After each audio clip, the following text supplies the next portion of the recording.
Dude, we barely made this one. We barely made this one. The internet was catastrophic. But here we are, live for the happy hour. Joining us, we've got Jacob, the audio guy from Ice Cream Social, and Justin Robert Young. How are you, gentlemen? We're doing good, man. How you guys doing? Yeah, man. It's a hell of a time here. Brian, what has been more of a personal menace to you over the last 2 months? COVID-19 or the internet? I mean, what's funny is the internet, the options only get wider and better and more expensive, and yet the pressure of it only gets heavier. and so it's weird because, objectively, we have more options and better backups than ever, but it's never enough. And I end up having a really, really rough time. Yeah, man. Every technology is just a new thing to trip over. Always. Goddamn right. Yeah. All right, Brian, I got a question for you. Yes. How do you feel about tipping? There was a very good Freakonomics episode in which they made a very compelling case for how tipping is inherently racist, sexist, ageist, sizist, is unfair on all levels. Having said that, I will never, ever tip less than 20%, ever. I tip like a drunken millionaire, always.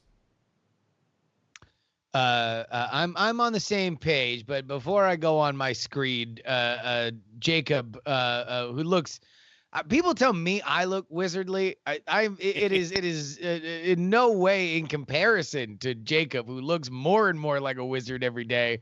How do you feel? I'm not gonna put a hat on. I just washed my hair, so I guess I'll go on full mane. I'm passing a bill that says you're not allowed to fucking put a hat on anymore. That shit is dope. Look at all of this. I can't deal with this on a regular basis. Normally, I would never say this to a guest, except for you're an audio guy. So I'm going to say, I think you got the wrong mic on Skype, since we're on Skype, not Opal. So you might want to take a look at that. But having said that, you definitely look like you got your beard trimmed. I thought Opal wasn't working. Opal is not working. So that means Skype audio has, I believe, the wrong mic selected. Oh, let's see here then. I bet I can fix that. Yeah, I bet you can. Let's see. We got that. Where is... Oh, stupid Skype. I thought I was already done with this. No, it's fine. Oh, there we go. Default device. Oh, now he's silent. Uh-oh. We're changing A true something. wizard knows when to speak and when not to speak. When to not be heard. Is never early and never late. And never on the wrong mic on Skype. He's on precisely the mic he desires to be. It might be the kind of... I'm back to this now because for some reason my mic just stopped working. What's going on over here? It might be still in use over on the Opal thing. I don't know. We'll figure it out. Let's see here. Oh, that's terrible. I did let Bonnie... Opal wasn't even loading, so I don't think Opal took it. Okay. I did let Bonnie give me a trim yesterday because while the bulk of my hair is just getting crazy long, the fluff at the back, this beeswax was getting just too ridiculous, and so she just took oh, that's great. Now you're sounding sexy. All right. There we go. All right. So back to the topic at hand. All right, Jacob, tipping. What do you think about tipping? Never less than 20%. Ever, right? Ever. Well, I guess not ever, but it's gonna be pretty bad for me to go less than 20%. I will get granular if I ever get annoyed with a tip, and even then I'll usually always tip 20. But if I ever get granularly annoyed, it's when I know that the person's section is no more than like us, and it's still taking forever. Oh, so you do engage in the to me that is the worst I'll ever get is when I'm actively mad. It's I guess somebody's getting 15%, and then that's all I'll do. Yeah. In general, I always tip 20 because I'm not good at math. Yeah. So I know how to do 20 easier than I know how to do 15. Yeah. You move the decimal times 2. Boom. Yeah. Easy peasy. That's all. That's it. And that's all, man. So you should be eating breakfast. So I got into this thing, and this happens periodically, where I like to yell at people on Twitter about tipping. because some people probably listen to that same Freakonomics podcast, probably seen that same episode of Adam Ruins Everything that I always get whenever I engage in this. But everybody's got their big brains on, and they explain to me why tipping is wrong, and I explain to them that there is nothing stopping restaurants from paying servers more. And if you wonder why they're not paying them more than the absolute minimum, then you should wonder what happens if tipping would be banned and the minimum wage would be risen for a server. I don't think that they would get much more than that. I always feel like here's where I agree and where I disagree. I think tipping should be banned. I think just get rid of it entirely, make the restaurants pay the living wage. Until that happens, I'm gonna tip at least 20% unless somebody like comes over and just takes a shit on my face while I'm trying to eat. All right, let me throw this your way.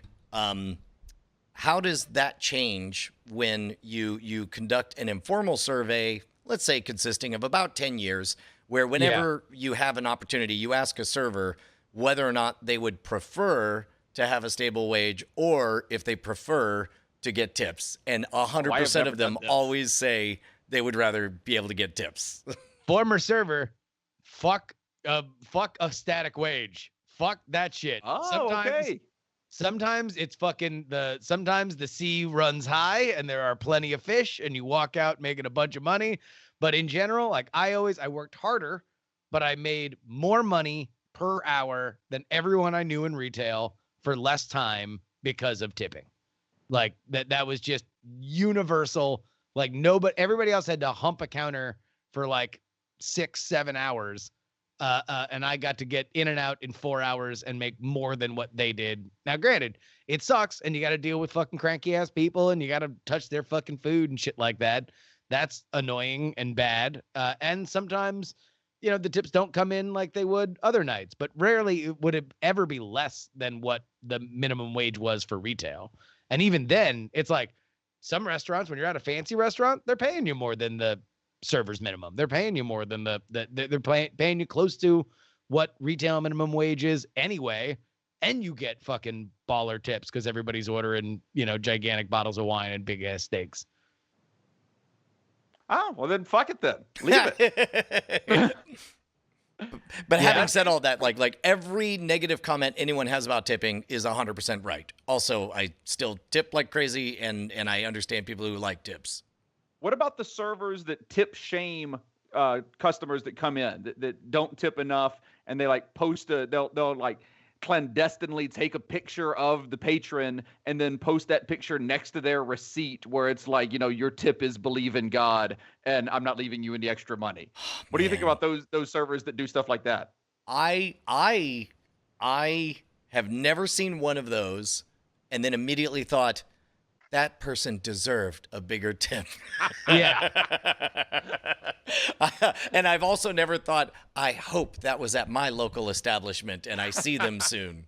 No, that's the job of a good server, from my perspective, having done it, is get in, get the order, be pleasant, be there when you need to be gone the rest of the time, and make sure the food shows up and the refills come when they need. That's it. Everything else, like you can be redlining and running around and maybe you don't have time to hit people up as much as possible, but know to tap somebody else, know to tap the fucking manager, like know when shit gets fucked up, how to make it right. Like that's it. Anything else, any extracurricular, like you got too much fucking time on your hands if you're writing out little psalms. No, I'm saying the customer wrote the little psalm on there and the waiter is shaming them. Yeah. No.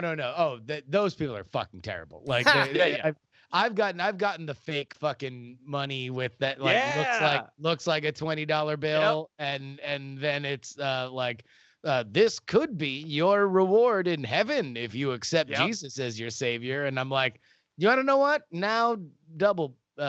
Jesus is bad. Boo. Double fuck you. You know what? The needle on Jesus just went the opposite way you were hoping in my book. You are not helping Jesus. I hate everyone, so shut up. What about tipping at a buffet? You're literally getting your own food. Funny enough, one of my first jobs was at the now defunct. They literally just closed down last week. Soup Plantation / Sweet Tomatoes Company, which is a salad and soup buffet restaurant. But that was one of my first jobs, and I was cleaning tables at a buffet restaurant. But I would always offer to get refills on drinks for people, and I would make, it'd be $1, right? If you did something exceptional, like really helped out when the kids were being crazy or something like that. I get a little bit more than that, but no, I made decent money with people just throwing $1 for me to clean the table and get them refills and shit like that. Yeah, the rare times that I go to a buffet, I tip something. It's not 20%, but I throw a few bucks down. I probably tip like 10% at a buffet. Now, I'll tell you what I'm bad about is it's very hard for me to wrap my mind around the idea of leaving money behind in a hotel room. Like when I leave a hotel room, I never remember to do that. Yeah. Me either. And I always feel bad. Well, I never feel bad, but I never remember to do it. I'm more on Jacob's side here because it's like I'm just thrilled if I bring all of my crap. The idea of also remembering on top of that to leave behind some of my money is very, and also what's the right amount for any of that? And somebody tell me what the right amount is. Like if I leave just a normally used hotel room, and say it's like $100 a night for the hotel room. What amount am I supposed to leave? So Tally in the chat room is saying $5 a day, according to her girlfriend who's a hotel maid. Okay. But that seems like, I don't know, that seems, when you're into $5 a day, that's a fucking surcharge. Like stadiums get built for that kind of fucking thing. Yeah, well, they do. And I guess also, does that mean I have to be on guard for any untethered cash that I leave behind in between days 3 and 4 of my visit that they're just going to perceive it as a tip and just say thank you? like I don't like being on guard on that kind of stuff. Yeah, I don't recall anybody ever I don't think I've ever had anything stolen out of a hotel room. All the years that I toured and everything else, I used to tour for many, many years, and I don't think I've ever had anything stolen out of my hotel room that I didn't intend for the housekeeper to take. Yeah, I don't think I've ever had anything stolen. Yeah. No. And I have left tips for housekeepers before, but only when the room has been like I felt bad. It was like, oh, somebody's gonna have to come into this room and do something about this. Here's $50. Oh my God! Scuba Nova Girl in the chat says people working at restrooms and clubs make a lot of tips too. Those people that's are true. Fucking viruses. I fucking hate that person. Those are one of the worst. The fucking worst. And part of my animus, because I've been got because they have little fucking tricks. The guy who, like, you're trying to wash your hands like 4 fucking sinks away from him because you don't want to deal with him. And then I've had a motherfucker who is so smooth that he just didn't even look at me, like no look. Yep. Flipped a cloth fucking a towel at me and it just landed perfectly in my hands. And I'm like, you fucker! Like now I have to give you money. Now I'm out $1. Now you've done something. Yep. No, and I hate that.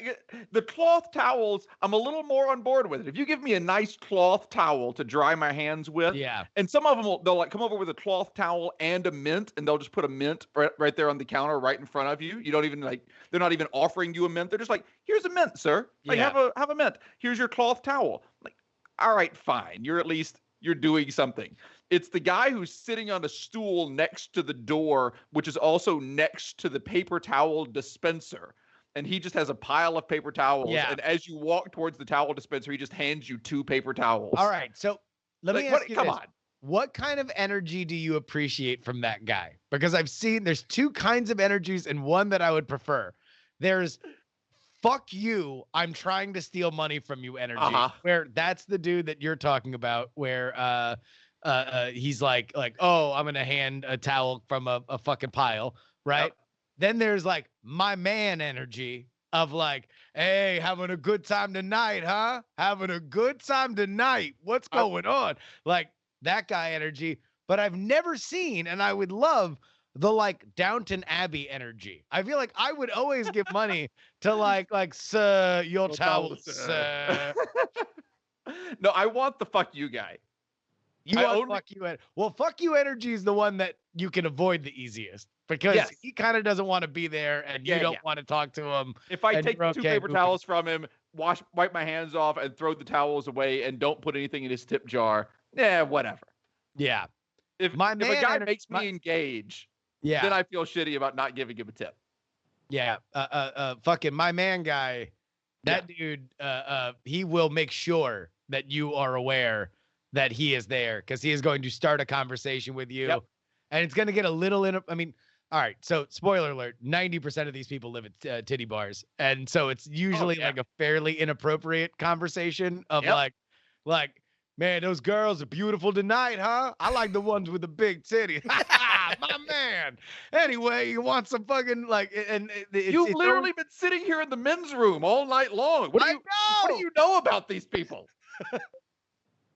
That was one thing I don't think I've ever been thrilled with was anybody ever calling out the experience I'm having at a titty bar. Like I remember going crap, I gotta get some money to buy a dance for someone else, and I ran to the ATM and the dude parking the car is like I need money for them titties, and it's like, okay, that's I'm not entirely sure what you got out of that. I'm really sad that you're not on my show right now, so I can't grab you saying I need money for them titties as a drop. No, that is a no-no. That is a sign of a poorly run strip club. If people are calling out. The best strip clubs are the ones that understand everyone's 51% pleased and 49% ashamed to be here, no matter how confident you are. Like that's part of the fun is mixing the shame in with the happiness and seeing what bubbles up. That's the experience. You can't just be like, hey, we live in fucking hedonism, titties. Like then you're like, oh, you're ruining it. That would be a pretty pretty great ad from the DJ. It was like, all right, ladies and gentlemen, that's Cinnamon on the main stage. Who here is ashamed? Anyway, let's don't forget to tip your waitstaff. 20%. Let's play a game of Never Have I Ever planned to lie to my spouse about whether or not we're here right now. All right, coming up on the main stage. It's obsequious. See, the terrible thing is most of the strip clubs that I go to in Vegas is I either go with people who are burlesque performers or who are strippers themselves. And so I am truly there with people who have no shame in what they're doing. Well, it is the weirdest because thing. they're playing a different game, right? I mean, They're it's like playing a very this is a different game. delivery vehicle that happens to be saucy. Yeah. They're playing a very, very different game. And it was definitely disconcerting for me the first few times I went with that group. And it's like, what is happening right now? This is a very different experience than coming here for a bachelor party. All right, let me ask you a question then. It was like, when I was a newspaper writer, I would read other newspaper articles and I'd be like, man, fuck this. Yeah. They didn't write this right. I wouldn't The have answer worked to your it like question that. is yes. So how much professional notes or unsolicited professional notes are given from burlesque dancers and strip club and strippers at the titty bar? To the strippers, to the stripper in person, none. There is None. also professional courtesy. Yes.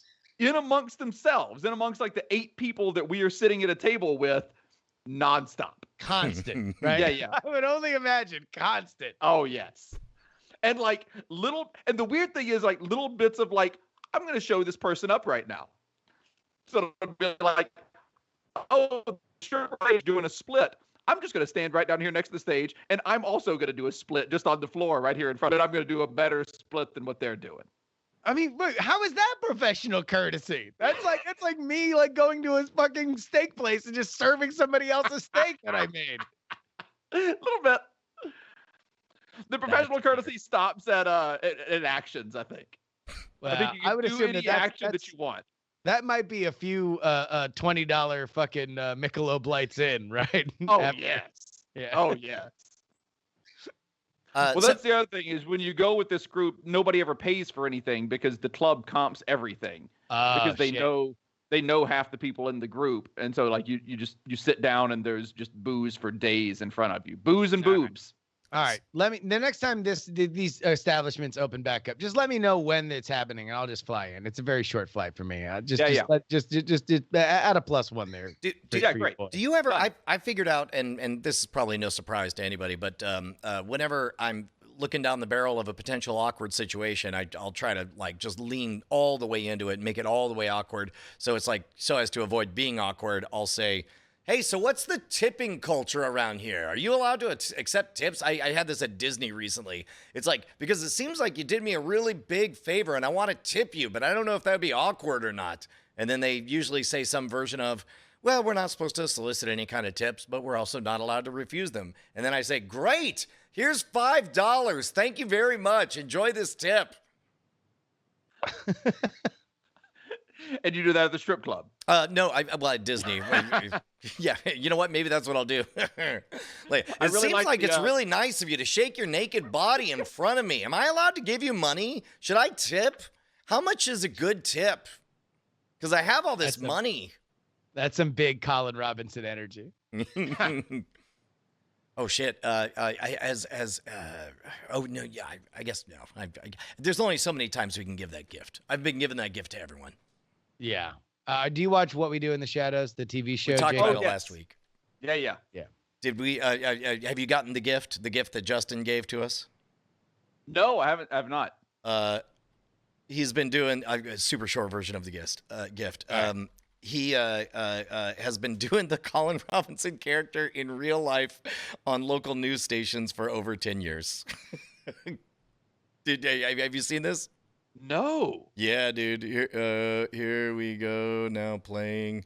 So this was a viral video that we were obsessed with when it first popped. Okay.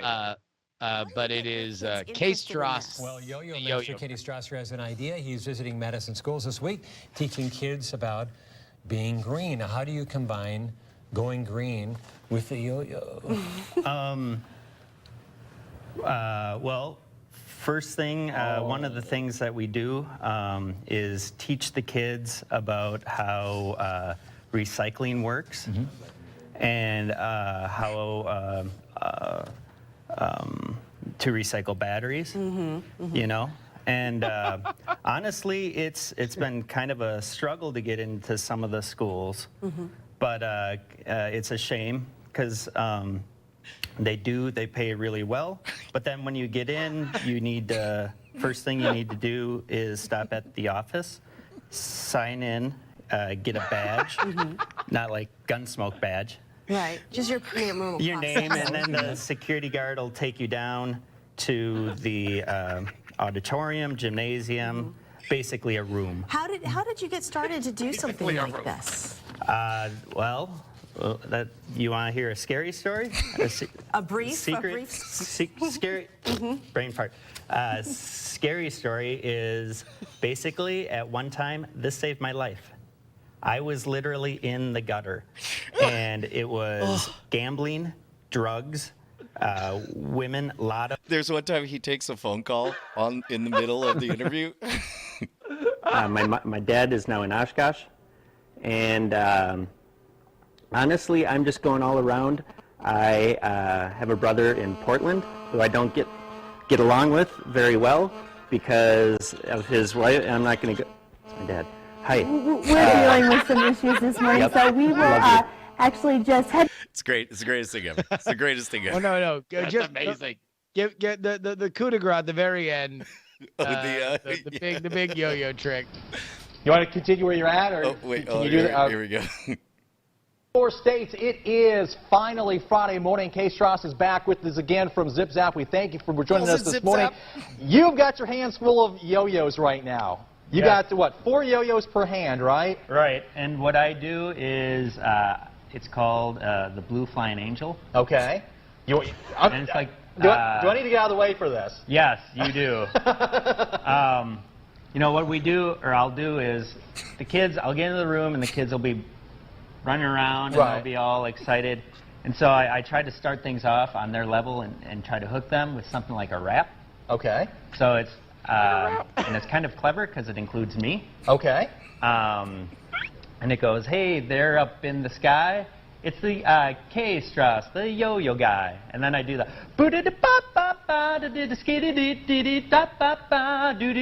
yo-yo-yo, you know, and I get them going and I get them into it. Okay. And so once I do that, they are ready to learn. Okay, so you ready to do the trick then? I tell you what, Absolutely. I'm going to get out of the way here, and I'm All going to right. let Case Ross go ahead and take it away. And I usually have like a headpiece for Right. this. No, for effect. Okay. Because I act like I'm in a Blue Angel. Okay. So I say, air traffic control, we are ready for takeoff. All right, 10-4, guys, let's roll. So you get that one going. Oops, lost one. And then we're going and we get worrying and we're like, all right, everybody, let's take it down to the ground and we'll get into a Huey. And we get going. Oops.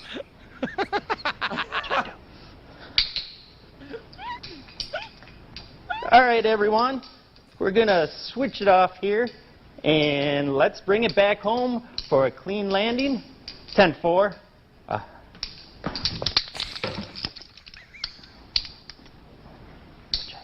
You okay? What Yeah, should I do? I got very dizzy. Okay. Oh man. The amount of practice that went into doing that. Yeah. No, It's he's not done. Yeah. No, well, and plus also like he keeps coming up with different disasters to kind of be going on about. Like that role had to be written for that dude. I think so. I think they certainly had to at least brainstorm the things, right? And then like he knows the point he needs to get to make it performance art, right? And not just ruining. I mean, he is ruining this segment, right? But he's ruining it in a like uniquely funny and ridiculous way. And so it's like each point has a moment where a thing goes wrong, where like in the first one, he tries to do a trick, but the yo-yo isn't tied to the string isn't tied to the yo-yo. Right. So it just fucking like he sets this whole thing up and then like he does one rollout and it just rolls away and that's it. He doesn't have a backup. Like What it really made me think about more than anything, though, is like he's great. He's brilliant in all the performance art that he does. What it made me think about is how many different turns would it have taken in any of our lives to be the guy, the newscaster guy. Oh, like in terms of how we would like. Do you think anybody knew they were intentionally being pranked by later that day when they're having a beer at 11 o'clock a.m.? No. You think that they just had a piece of garbage guest? If you are those people, right? Like you see so much trash, like you see so many people that are so nervous because this is the biggest, most famous spotlight that they'll ever be in front of, and they melt down and they shit themselves. And like, I'm sure that there are tons of horror stories, even at that level. In fact, probably more so at that level than even when you get to a bigger city and at least you're dealing with entertainers who entertain for a living. Right. No, because they're dealing with like Billy, who just has a pet squirrel that got super fat. And now Billy is here to show you his super fat pet squirrel. Yeah.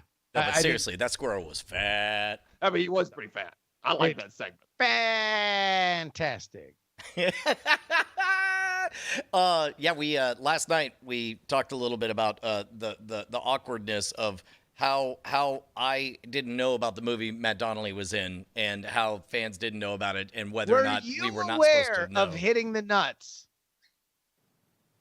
But what? Me? I was not. No, Jacob, were you aware of the indie comedy Hitting the Nuts starring Matt Donnelly, your co-host? Yes, I was. This is something that the fact that the scoops on your show had not heard of this. We talked about this years ago on the show. So it has been talked about on the podcast. Gotcha. The TV and movie projects that Matt has done over the years, I think we've hit all of them by now. The really funny part of Brian calling in to do that, which I think this is on Ice Cream Social that hadn't been released just yet. It'll be released later this week. I called in the middle of it. Yeah. So Brian called in the middle of the show. We were talking about Matt sending like bad text messages and trying to check in with a friend, but doing it really poorly. And in the middle of that show, Brian called in and checked in with a friend expertly. I did the exact opposite. I modeled good behavior. Yeah. You so did. You could not have fit in better if you had written it. Oh, that's amazing. It was perfect. So I shone the shame spotlight on Donnelly's face. Without meaning to at all. Oh, that's great. Couldn't have done it better. Oh, doggone it. I had a question teed up, but now I've lost it. Damn it. Wait, hold on. Let me ask you this question then. Have you seen the No. 2010 independent comedy Hitting the Nuts? No, I have not. I have not. I have not taken the time. Can we, Sorry, Matt. Can we arrange a watch party? Yes. Yes, easily. Okay. Believe it or not, I've got time these days. Yeah, dude. See this right here, what I'm doing right now? This is my big event for the day. You and me both? You and me both? Yeah.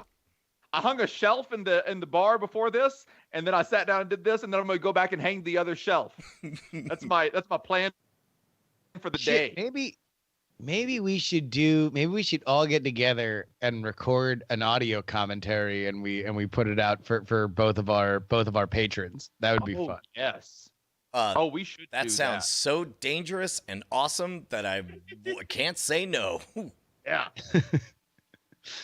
But Bonnie's got to be on. This is a fine idea. God damn right. Yeah. So, oh shit! No, I totally lost it. Did you have something about tipping that you wanted to bring us around to, or we just wanted to talk tipping in general? Oh, no. I like annoying people on Twitter because I like to say very stridently that if you don't like tipping, then you hate the working class and you're cheap. And then people send me all these like highfalutin think pieces about how tipping is racist and tipping is only for corrupt countries. And I just get to fire back with the ad hominem attack that they're cheap and they hate the working class. Have you guys seen Mandy Patinkin's Twitter feed? It might be the single greatest thing I've ever seen. Like I saw a video of him saying all I saw was GIF or GIF. That there was some GIF or GIF thing for which Mandy Patinkin had weighed in, but that's the only Mandy Patinkin related social media thing I know. Yeah, so there was that's him talking to his son, and I don't know if they're playing it up or not. Okay, Dan. But he's talking about trying to how to put a GIF on. What are you trying to figure out how to do? I'm trying to post the thing of mom singing. You're trying to tweet. I'm trying to tweet mom singing, and I'm learning how to tweet. And you've had a lot of tweets already. Yeah, but people help me. People do that for me. Okay, so you're trying to figure out how to do it. I'm trying now to learn how to do it myself before I die. To be a big boy tweeter. Before I die? Yeah. So, here we are on Twitter. Here we are on Twitter. So I'll bet I hit the picture thing, right? What does GIF stand for? Gosh, it's fucked. No. Probably it. Ma, do you know what GIF? What does GIF stand for? Do you know what GIF stands Catherine. for? Mom, can you hear us? What does GIF stand for? What? What are you listening to? I'm not listening. What is GIF. What does GIF stand for? GIF. God, it's Friday. Okay. That's right. So if you push that button, the God, it's Friday. So it's just your grandparents all the time, and then you see him and his wife just singing and dancing or whatever. You're adorable. Isn't that what it's called? And you're adorable. You're so beautiful. Isn't your charm? Mandy Patinkin, by the way, if people don't remember, is Inigo Montoya. And then This is great. and then here they are trying to grab How the attention. internet works, you get people's attention. You know, you have to do something utterly, completely ridiculous. Exactly, You know, exactly. so that you get their attention first, Right. and then, you know, once you've got their attention by doing something unexpected, then they're ready to maybe listen to something. Right. And then he gives a charming message about COVID and taking care of therapy. This is his whole feed, man. It's fucking gold. I can't. God, I want to be as old and as in love and as happy as Mandy Patinkin. Now I'm gonna ruin it. Was there a thing about him being an asshole on the set once? Probably. I don't know. Absolutely. I don't know what you're talking about, but I'm just going to say yes, absolutely. Yeah, oh, Jesus, that is heartwarming, and I'm now I'm gonna feel. I now need to find out if it's real or else I just slandered an innocent Mandy Patinkin. No, but everybody is an asshole on a set. I mean, No, but I mean, like, was like got fired from a show or something, or like was Probably. like, yeah. I mean, I'm only on his side on that. Even like I assume that there's probably a story of Mandy Patinkin being an asshole on set or on in a rehearsal or something like that at some point in his career because he's been around forever. I've certainly been an asshole on sets and on stages and everywhere else. They're like, I'm just sure it's happened, and I'm sure in whatever moment it was, there was a reason for it, and I'm sure that he regretted it later and went, well, fuck, I wish that wasn't just out there now for everybody to see forever. Yeah, and then somebody would, while you're making the cutest fucking videos on the internet, some dick face will just fucking bring it up and sully all the fucking innocent moments when the world needs it the most. Didn't he make somebody cry Some once? dick face that looks like a second-rate wizard. That's the I know. cry maker. They call him the Rain Man. He makes everyone cry. Okay. I found it. Oh, no, you did? Oh, man. That didn't take long. It was the CBS crime drama Criminal Minds, in which he played the role of Jason Gideon. He abruptly left the show in its third season, but it was not due to contractual or salary matters, but rather creative differences. He left apologetic letters. Okay, this isn't bad. He left apologetic letters to his fellow cast members explaining his reasons and wishing them luck. But he has since said that leaving it was his biggest public mistake, and if he could do it different, he would. Wait, so, okay, sorry, is that the gotcha? Is that he left and wrote good. apology letters? No, that's good. Okay. That's all.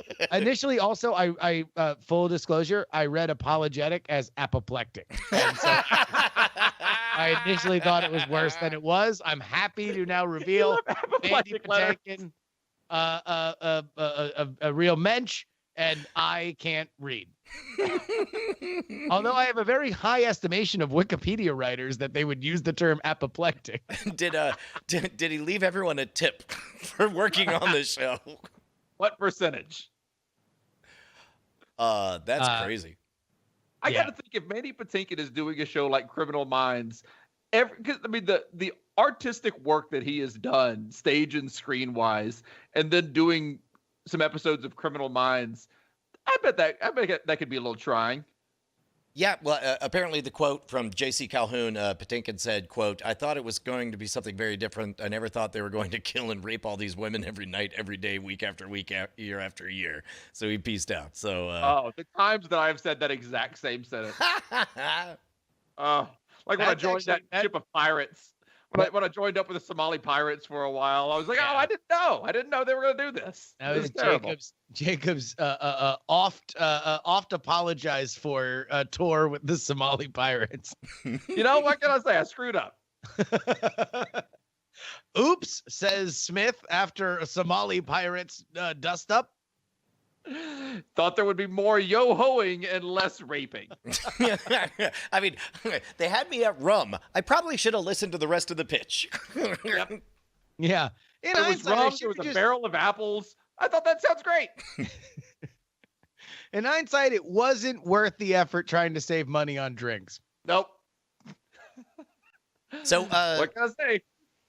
Where you guys at? What's the latest? Can we get a Las Vegas boots on the ground opening watch assessment? What's the latest since we last talked?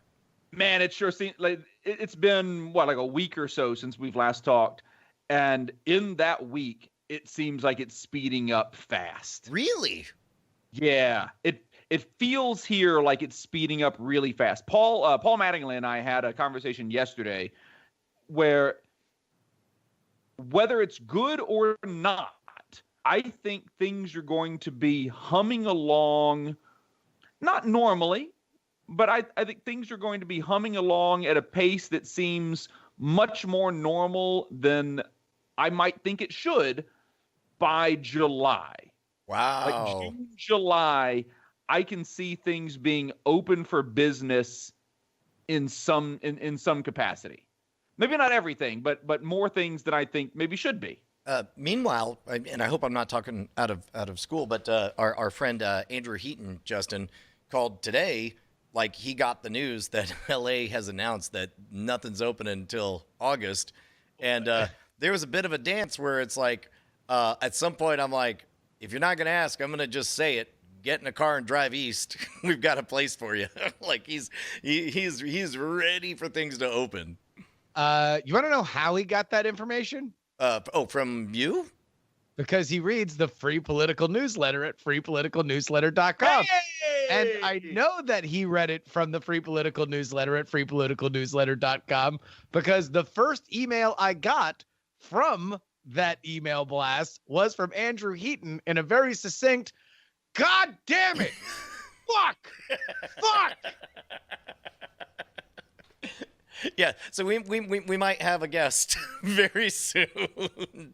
It's funny writing that up. I know he reads the newsletter, so writing that up, I was like, oh man, I almost feel like I should call Heaton and discuss it with him because I know he is going fucking absolutely batshit out there. Like that is a fucking. And plus, also to put it, I don't think we're talking out of school to say like he considered very heavily what city he was going to move to. Once he was a free man and could go anywhere he wanted. He audited. You know, he went to Scotland for a bit. He went to Oregon for a bit. He went to L.A. for a bit, and then finally he was like, well, I've looked at these 7 cities, and I believe that the opportunity to network and to interconnect with other people is so important. I'm going to pick L.A., even though I wouldn't normally pick L.A. for all these reasons, including cost and so on.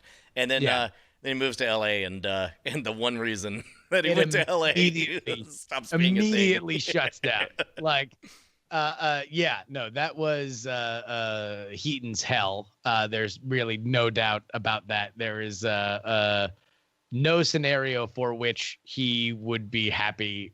Just like having everything he moved to LA for totally taken away. And whether or not he goes back, I think is up in the, I mean, if he does leave, I would suspect he'll probably go back once everything calms down. But for now, I can understand. Although, by the way, LA,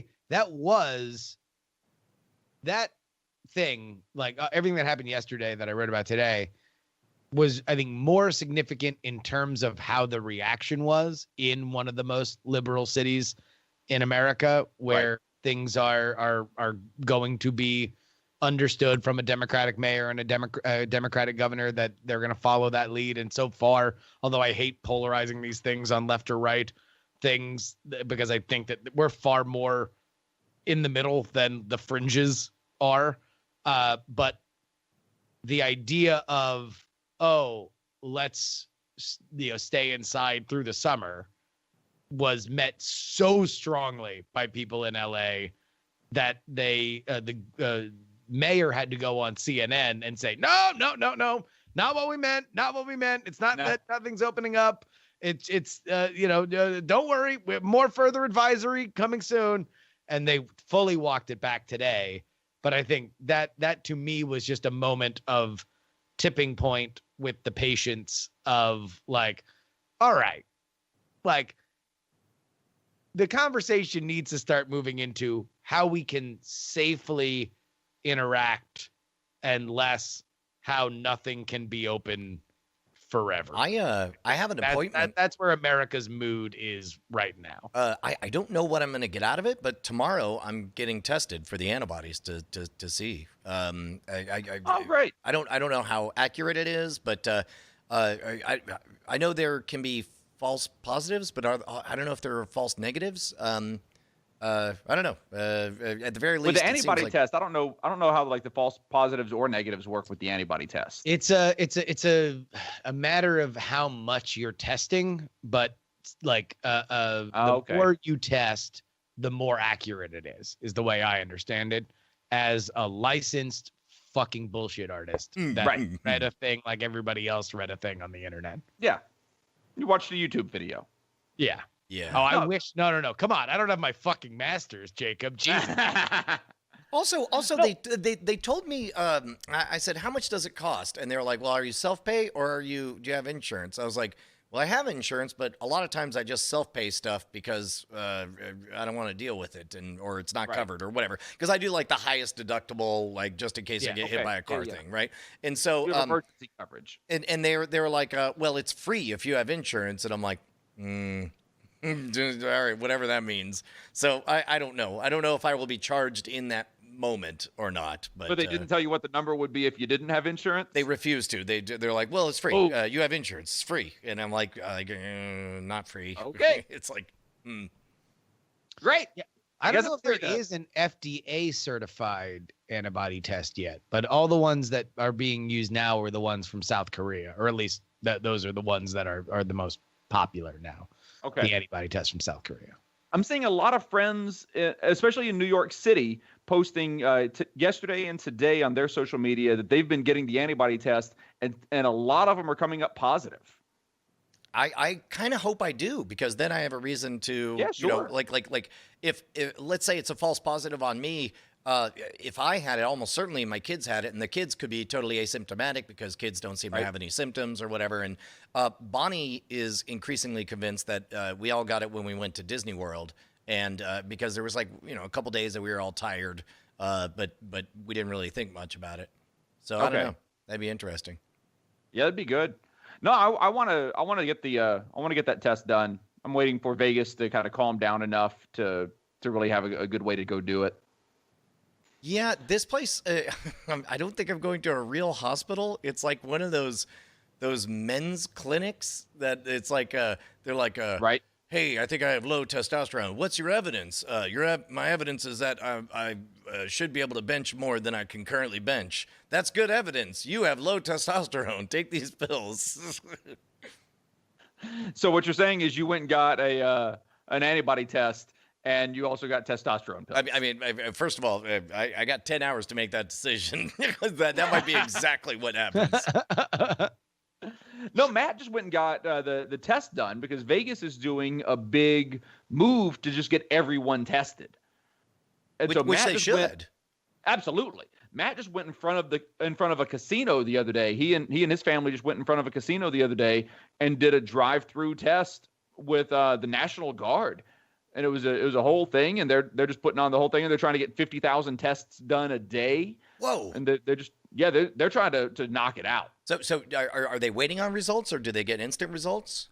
They got results, I think 2 days. I think maybe like 36 hours, something like that. And what did they find out? Just negative. It wasn't the antibody test. It was just the. They don't currently have it. Do you have it right now? Which they did the swab. By the way, it's funny you should mention that because Oakland had it, or the mayor of Oakland was talking about the county of Alameda, saying like, all right, anybody who wants a test can get a test. Right. You should be symptomatic, but even if you have underlying issues, you're feel free to get it. But she was very much selling it like, come get a test, no matter what. Come get a test. Weird. Free. Come get a test. And you saying that kind of confirmed a feeling that I got in listening to her talk about it and be like, this sounds like everybody is, there are going to be commensurate benefits or more tests that will be given to certain regions or states or counties based on the amount of tests that they run at this time. Like, maybe. Like right now, we're in a race of who can show that they're doing the most. Who has the biggest? Right. Who has the biggest test dick? Look at these giant numbers that we have. Oh yeah, and Vegas has a real. There's a reason for Vegas to try to win that race. Because we are a city built entirely on what we get right around 80 million visitors a year. Yeah. Coming to our city. So I mean, there's a real reason for us to try to win that race right now. Yeah. So, and really, I mean, I guess if they're available, there's kind of no reason. I mean, they're not going to stop. It's not like they made them and then everyone who takes a test is taking that test away from someone else. It sounds to me like they're only going to ramp up the production of all these, and they're only going to get faster and faster. One would think, yeah. Yeah, without getting too into the politics of it, because that's its own football. Like, if you look just in terms of like what it takes to create and pass through the amount of tests that we have done in the past like few months, just look at it as like a technical problem. It's fucking insane how much we've ramped up like testing, and we are going to be awash in this shit by the next like month or so, because like we have just, there's, you know, the money printer's gone brrr for the federal government, and all these labs are like, sure, we'll make infinite tests, as many tests as we need. Sure, 330 million tests a day. Let's fucking do it. Let's go. Let's go. Yeah, I guess that's one of the weird thoughts I had, was like, this will most certainly not be the only test I take. It'll just keep on going. The first. Yeah, exactly. But you know, but there was definitely, as we've talked about on this program, there was definitely a time a month and a half ago that I licked a public bar during the early spread of COVID, and then got sick. And so, like, there's a fairly significant chance that I got the coves. I licked a bar. It was for it was for science. It was for a trick. Turns out we later released it. It's got a big old picture of the coronavirus and me with my mouth on the bar, and it just says the most dangerous bar bet of 2020, because I definitely got fucking sick afterwards. You got really fucking sick too. Like, you got sick. You got knocked down for like a week. Yeah. Which is, what does it look like when you get COVID, herpes, syphilis, all at the same time? Hep B? I'll tell you what, man, that was a delicious free beer I won, though. Totally worth it. Man, we're over an hour. I guess we started a little bit late. I think the internet calmed down. We're getting better, guys. I promise. Dude, you guys got any messages before we head out? I love you. Oh, there. Now you said Kisses, sweetums. All right. Yeah. Jacob, thank you so much for joining us. I'm going to keep inviting you back. So it's like it's a Let's bit like do it. feeding a stray cat. I'm just going to keep asking. Meow. All right. Wait, am I the stray cat or are you the stray No, cat? I'm the Shit. stray cat. I'm going to keep on coming back. All right. We love you guys. We'll see you.